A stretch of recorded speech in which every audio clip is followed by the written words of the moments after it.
SharpShot21 here. Thanks for tuning back in. As I alluded to on the last vlog, we've done some work on this Ranger.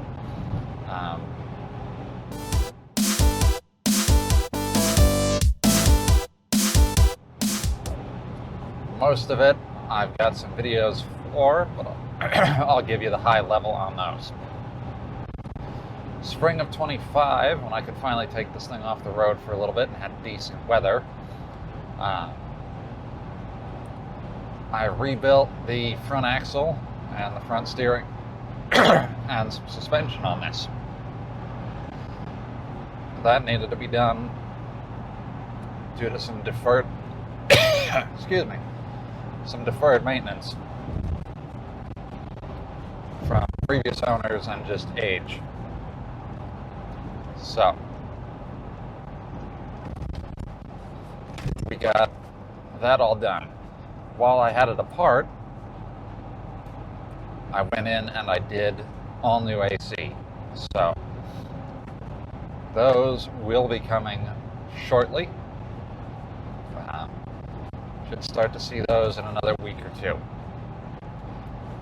Stuff that I didn't get a chance to video was about 2 weeks ago, coming up on 3 actually. I had a intermittent no start and a dying while driving condition. I'd pull up to a stoplight and it would just shut off. So that sent us down a little bit of a rabbit hole. It involved, end result was, replaced the fuel filter, replaced the ignition coil, replaced the spark plug wires, tightened up the spark plug gap by a couple of thousandths. Just because I'm running a double iridium fine wire plugs in this, and while I think that is what actually the factory calls for, it might have been a little hot for the old coil.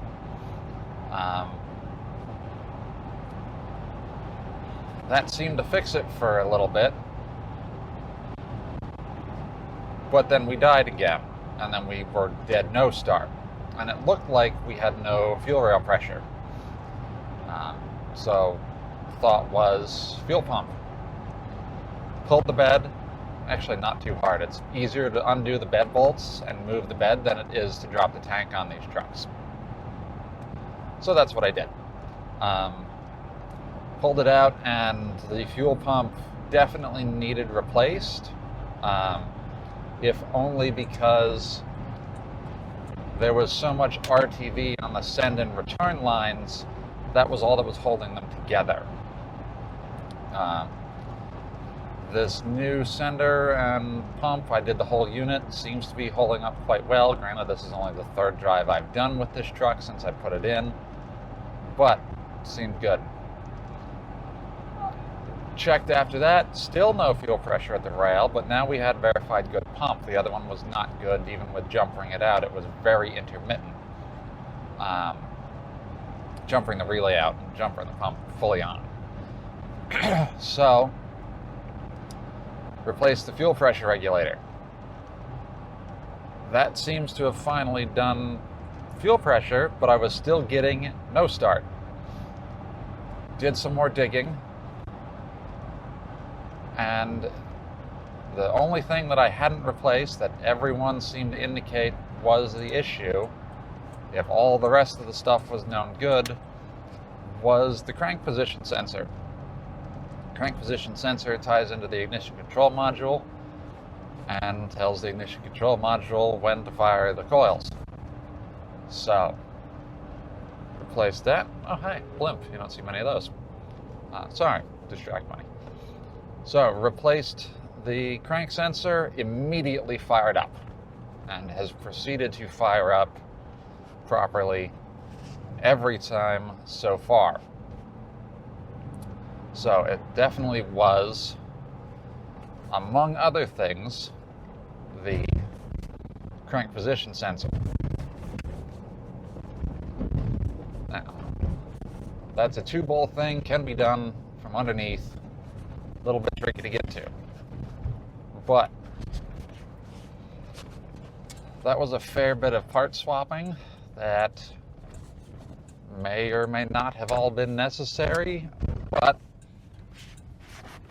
I'm going to say was, if only because so many of those parts were bad or original. Like when I took the fuel pressure regulator off and flipped it upside down, it was straight dumping fuel through it.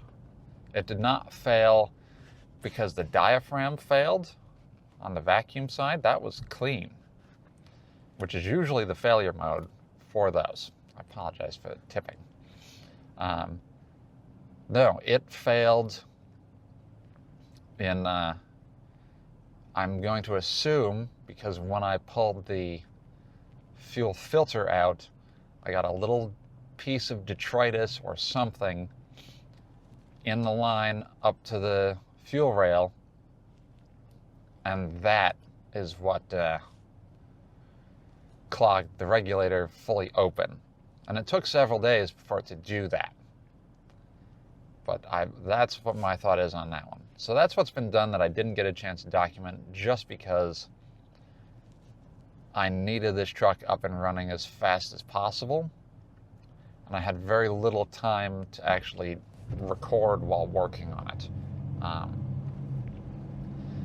I've been working, 6 days a week basically at the day job, and that has made it slightly difficult to get some recordings done, though it has given me some time in the evenings to finally get some editing done. So that's where things stand on the truck. You will see all of the front end stuff and all of the AC stuff coming up here in the next couple of months, as I mentioned in the last video, and the Voron stuff, and these, and hopefully some streaming. We'll mix and match a little bit, but just figured I'd give you the heads up on that, and let you know what's been going on with the truck that I didn't get a chance to record for you. So, thanks for tuning in, thanks for watching, appreciate it, and hopefully we'll see you next time. Sharps out.